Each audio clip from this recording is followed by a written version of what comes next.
د بالاماڼې تاڼې په حدود مسکین آباد کې په موټرسایکل سورو ملزمانو یو کس چې کوم دی هغې ویشتی دی، هغه مړ دی. ملزمان چې کوم دي هغه تښتېدلي دي او ملزمان نامعلوم هم دي.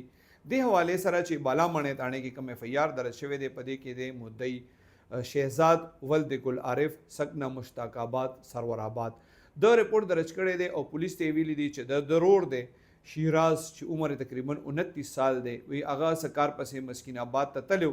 وی ما ته اطلاع ملو شوه چې یاره هغه چا ویشتی دی. وی چې زه رالم نو خلکو راته وویل چې شیراز نو چا ویشتی دی هغه ملزمان په موټرسایکل باندې سواره و، خو دی وایي موږ یې پېژنو نه، هغه نامعلوم و. دا شیراز چې کوم دی د باندې کله چې ډزې شوي دي نو دی مړ دی، ملزمان تښتېدلي دي. د پولیس ته ویلي دي چې یار په ظاهره خو د دې چا سره څه دښمني نشته او فی الحال دی په چا باندې دعویداري نه کوي. په دې کې ملزمان نامعلوم دي، خو وروستو که بیا دي ته پته ولګېده یا څه معلومات ورته وشو نو دوی به بیا په ملزمانو باندې دعویداري کوي. د بالاماڼې تاڼې پولیس وینا دا ده چې د نامعلومو کسانو خلاف اف ای آر درج کړی دی او په د مدعي چې کوم دی د دې بیانونه مغشتي دي او په مختلف خطوط باندې هغې تفتیش شروع کړی دی. فی الحال په دې کې ملزمان چې کوم دي هغه نامعلوم دي. مزید که بیا په دې کې څه اپډیټ سو نو زه به هغه تاسو سره ضرور شیر کوم.